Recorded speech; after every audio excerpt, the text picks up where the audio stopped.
నమస్కారం స్నేహితులారా, మన ఛానల్కి స్వాగతం. మనందరం హనుమంతుడిని చిన్నప్పటి నుంచి పూజిస్తూనే ఉంటాం కదా. కష్టాల్లో ఉన్నప్పుడు హనుమాన్ చాలీసా చదివితే ధైర్యం వస్తుందని నమ్ముతాం. మరి ఈ హనుమంతుడు ఎలా పుట్టాడో మీకు తెలుసా? చాలా ఆసక్తికరమైన కథ ఉంది. ఈరోజు మనం అది తెలుసుకుందాం. పూర్వం ఇంద్రలోకంలో పుంజికస్థల అనే ఒక అప్సరస ఉండేది. ఒకసారి ఆమె దేవగురువు బృహస్పతి దగ్గరకు వెళ్ళి ఆయన్ని ఏదో హాస్యానికి అన్నట్లు ఎగతాళి చేసింది. ఇది బృహస్పతికి చాలా కోపం తెప్పించింది. వెంటనే ఆయన "నువ్వు భూలోకంలో వానరంగా పుడతావు" అని శపించేశాడు.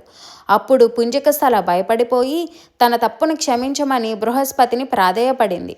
ఆయనకు జాలి వేసి "నువ్వు భూమి మీద హనుమంతుణ్ణి కన్న తరువాత మళ్ళీ ఇంద్రలోకానికి వచ్చేయవచ్చు" అని శాపానికి ఉపశమనం ఇచ్చాడు. ఆ ప్రకారం పుంజికస్థల భూలోకంలో అంజనాదేవి పేరుతో జన్మించింది. పెద్దయ్యాక కేసరి అనే వానర వీరుణ్ణి పెళ్లి చేసుకుంది. వీళ్ళిద్దరూ సంతానం కోసం ఎంతగానో శివుడిని పూజించారు. వాళ్ళ భక్తికి మెచ్చి వాయుదేవుడు శివతేజాన్ని ఒక దివ్యమైన పండు రూపంలో అంజనాదేవికి ప్రసాదించాడు. ఆ పండు తిన్న తర్వాత అంజనాదేవి గర్భం దాల్చి కిష్కింధలో శివాంశ సంభూతుడైన ఆంజనేయ స్వామికి జన్మనిచ్చింది. అందుకే హనుమంతుణ్ణి కేసరినందుడు అని, వాయుదేవుడి అనుగ్రహంతో పుట్టినందుకు వాయుపుత్రుడు అని కూడా పిలుస్తారు. శ్రీరామనవమి తర్వాత వచ్చే చైత్ర పౌర్ణమి రోజున మనం హనుమాన్ జయంతిని ఘనంగా జరుపుకుంటాం.